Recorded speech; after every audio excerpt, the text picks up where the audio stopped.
supaya bisa membangun ya harus ada pimpinannya. Itu kan namanya dari realitas umum terus dikhususkan pasti ada pemimpinnya. Tapi kan kita tidak bisa menjudge siapa pemimpinnya itu, ya kan? Pandangannya itu nggak ada seperti orang mata dua yang bisa menimbang kanan kiri. Ya, pokoknya dia menguasai dunia dengan satu ideologinya dia, tidak mau pertimbangan yang lain. Ya, dia juga bisa disebut Dajjal. Maka Dajjal bisa berkali-kali turun di dunia kan gitu. Ya. Gitu loh. Ya. Oke. Nah, itu tadi udah jin udah, setan udah, iblis udah. Ini ada yang fenomenal. Perlu dikonfirmasi dan dijelaskan oleh yang punya ilmu gitu ya, biar nggak jadi pemahaman yang parsial gitu ya.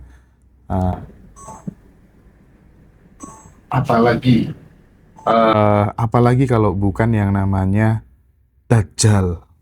Nah itu Pak Kodim. Jadi orang banyak bertanya-tanya.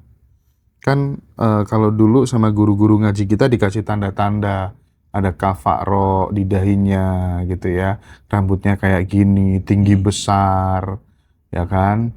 Terus kita bener ya, wujudnya Dajjal tuh seperti itu gitu. Bahkan ada yang ngasih analogi, Dajjal yang nyata itu ya Amerika, Ya'juj Ma'jujnya itu Cina gitu kan.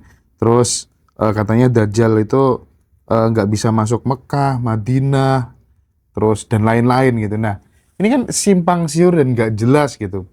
Bagaimana secara keilmuan Pak Kodim melihat informasi tentang Dajjal ini sebenarnya gimana?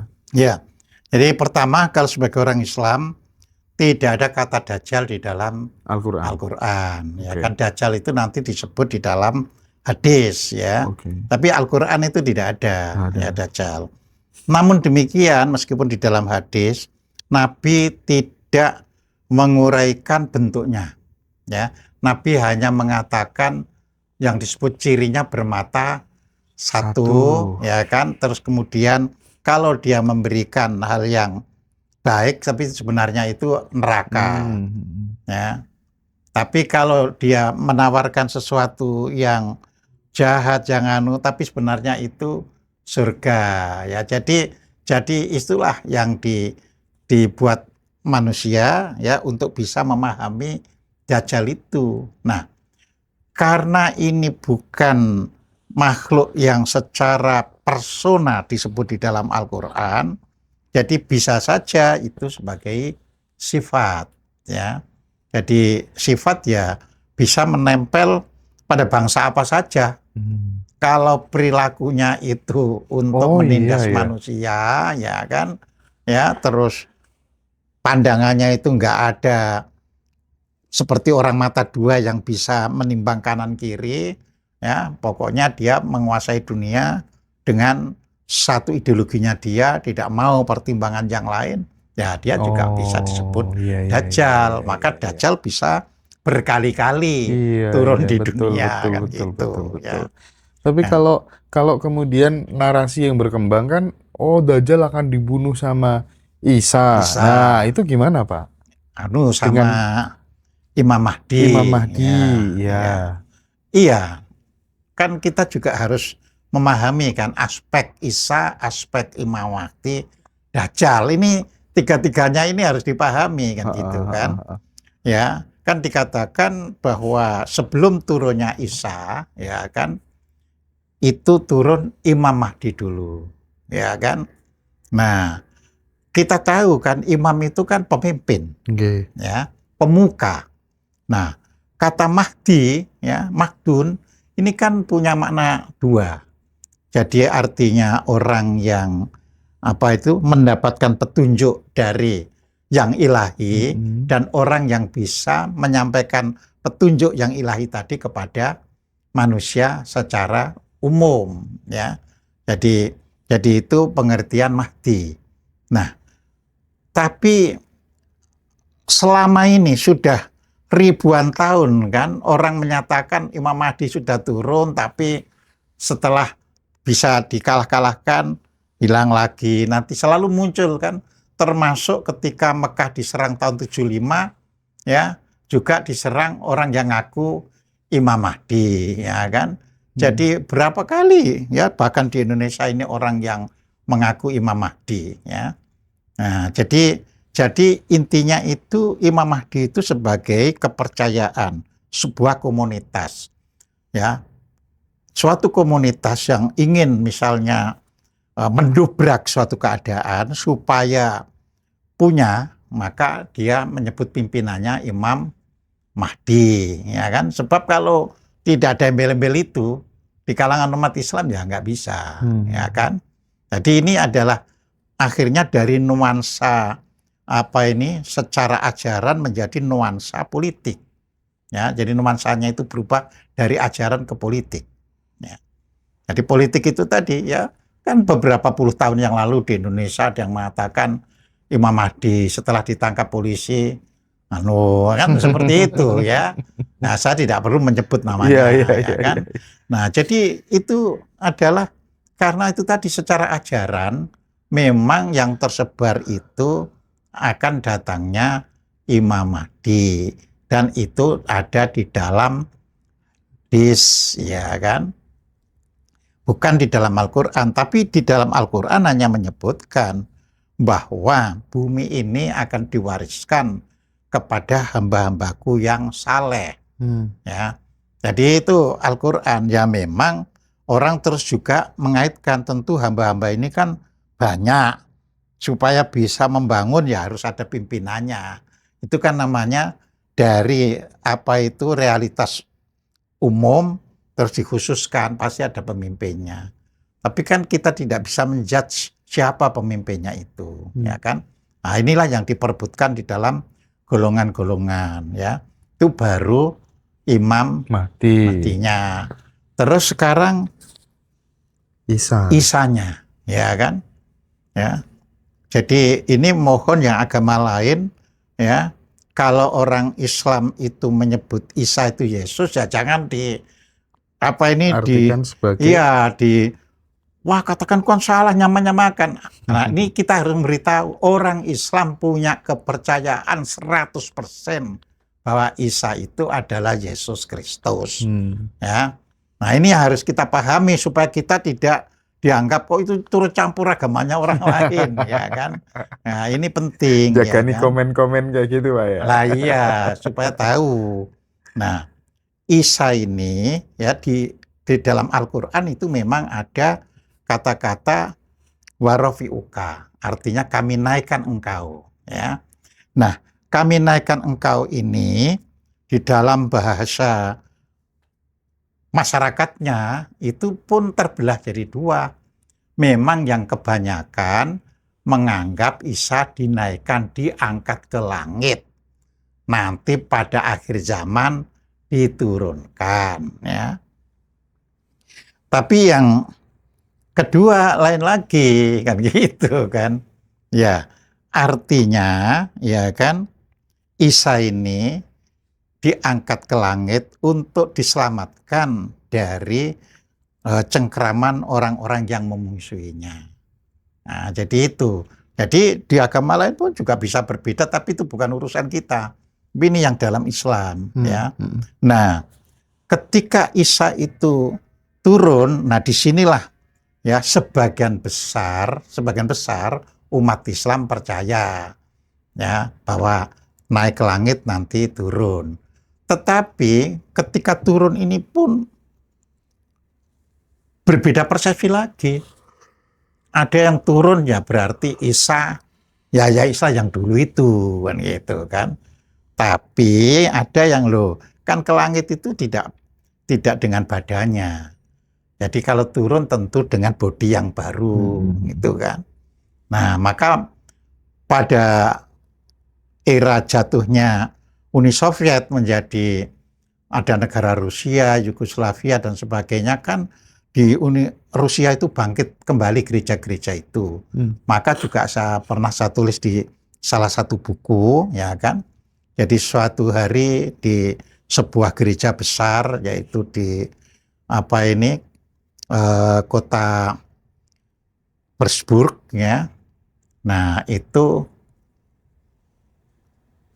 Isa ini turun, ya kan, lalu diam di pinggir pintu gereja. Lalu orang-orang pada masuk ke gereja. Dia memperkenalkan, saya ini Isa. Lalu orang-orang itu bilang, gila, sudah gini kok ada orang yang ngaku Yesus, gitu kan.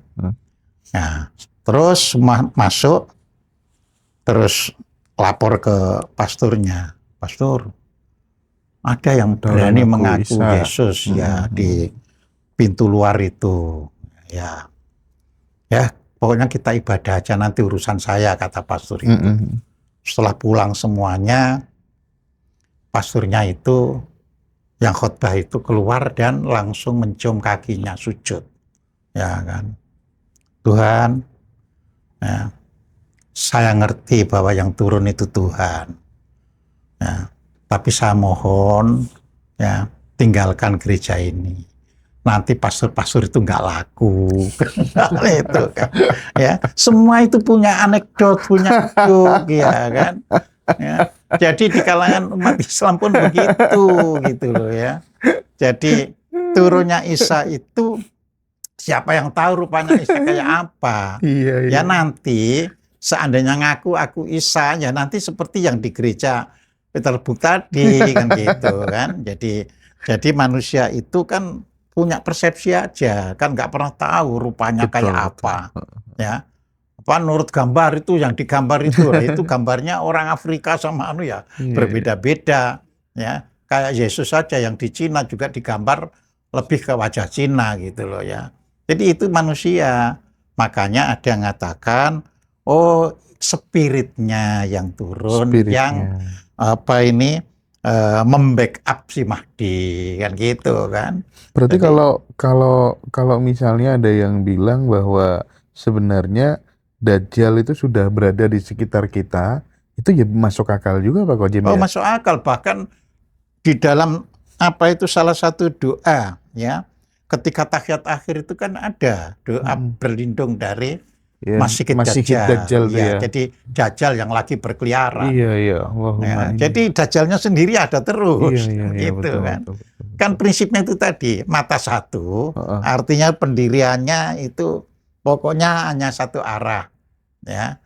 Tidak ada two-way traffic communication itu tidak ada, ya. Ya. Apa yang dikatakan ya sudah itu, nggak ada. Oh harus begini itu nggak ada. Nah, ini bisa pribadi, bisa kelompok, bisa negara gitu ya? Bisa pribadi, bisa sosial, bisa negara. Benar. Jadi itu. Nah, bagaimana menyikapinya kan gitu kan? Nah, sebagai orang-orang muda ya harus disikapi. Oke, kalau Dajjal sudah sifatnya itu yang dimaksud seperti itu, ya kita jangan sampai mengkultuskan orang, ya. Karena apa? Kalau orang itu dikultuskan, itu bisa berbuat neko-neko, ya, tapi dianggap benar, gitu loh, ya. Manusia ya diterima sebagai manusia. Kemungkinan ada salah, kalau salahnya nggak disengaja ya kita maafkan, ya. Kalau disengaja ya kita minta dia yang minta maaf untuk tidak mengulangi, kan tinggal itu aja. Ini mendidik bangsa kita, mendidik generasi muda supaya tahu. Jadi mengkultuskan manusia itu tidak boleh. Itu cult itu artinya dari mensucikan. Jadi istilahnya ini orang yang harus dipercaya, diyakini, suci dan sebagainya itu cult, ya kan. Ya, jadi itu kan tidak boleh. Makanya manusia nggak boleh dikultuskan. Ya. Nah, yang jadi persoalan sekarang setelah Nabi nggak ada dan lain sebagainya kan. Kita menjumpai banyak tokoh-tokoh yang mendeklarasikan diri sebagai orang yang tercerahkan, mursyid. Nggak tahu gimana sistematika seseorang itu tiba-tiba jadi mursyid itu juga kan nggak jelas. Problematikanya ketika kemudian dia sudah jadi mursyid, terus dia punya jamaah banyak, membaiat sana, baiat sini, itu tuh dia sebagai figur otoritas, otomatis kan dia dipercaya banyak orang dan dia terkadang pinter manipulasi murid-murid jamaah-jamaahnya sehingga banyak yang dirugikan, baik secara finansial maupun secara harga diri. Nah, hal-hal seperti ini itu terjadi dari dulu. Bahkan di kalangan pesantren, di jamaah-jamaah thariqat tuh banyak kasus model dan jenis seperti ini gitu. Bagaimana Pak Khodjim ketika kemudian bangsa kita dihadapkan dengan masalah seperti ini nggak selesai-selesai, apa yang pikiran besar Pak Khodjim gimana biar ini nggak berkelanjutan terus-menerus?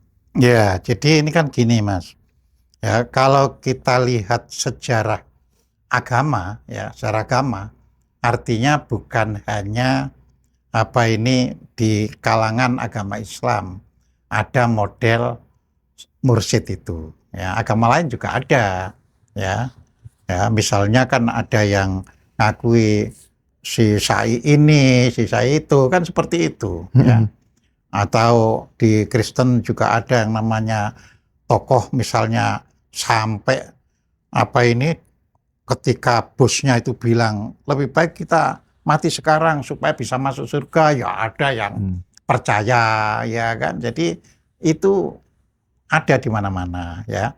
Dan kita kalau melihat sistem mursyid itu adalah mulainya ketika terjadi perkembangan sufi, tasawuf, yaitu abad ketiga, ya. Nah, disinilah di dalam perkembangan itu maka segala sesuatu itu selalu ada yang modelnya itu sebagai pengimbang saja. Jadi maksudnya itu begini, ada tasawuf benar memang tasawuf, ya kan. Tapi ada orang yang ingin jatuhkan kan. Ingin jatuhkan kalau ngelawan langsung kan tidak bisa. Maka diciptakanlah komunitas yang pseudo tasawuf untuk mendampingi, ya. Nah, jadi di sini selalu ada begitu, ya.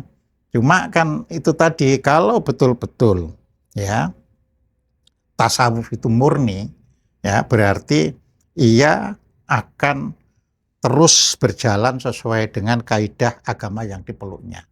Dia tidak akan neko-neko, ya.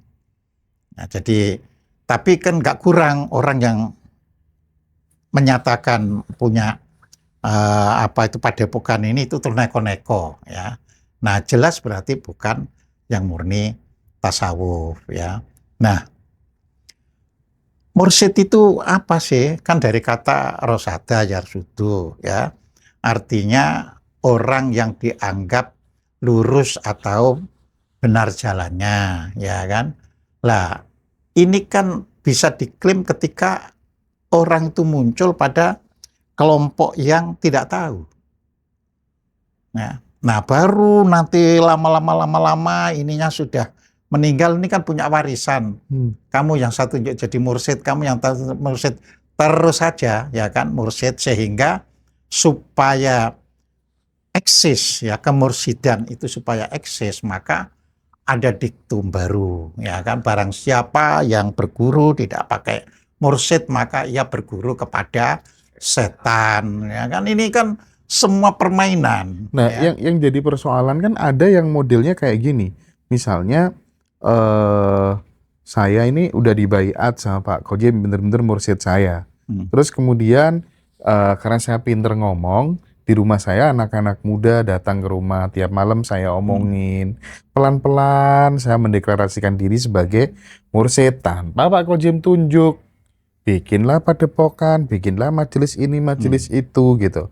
Kan banyak yang model kayak gitu juga gitu. Iya. Tapi poin utamanya tadi ya, yang barangkali ketika belajar berguru, belajar harus pakai guru, kalau enggak pakai setan itu pembodohan ya. Pembodohan ya. Nah, maka pada waktu 2 tahun yang lalu saya menyampaikan bagian dari lapisan-lapisan kesadaran. Ya, ketika seseorang sudah sampai pada lapisan kelima, ya, yang di dalam bahasa Arabnya itu berarti pada badan sagof, kalau di dalam bahasa Jawanya itu bumi jinem. Nah, di sini kan spiritual kita itu sudah menembus non-reality. Ya. Pada kondisi demikian itu, ya, kalau orang itu tidak disadari dengan niat yang tulus dari awal, itu bisa terjerumus pada sebuah pengakuan. Ya, mengaku dirinya nabi, mengaku dirinya mursyid, ya.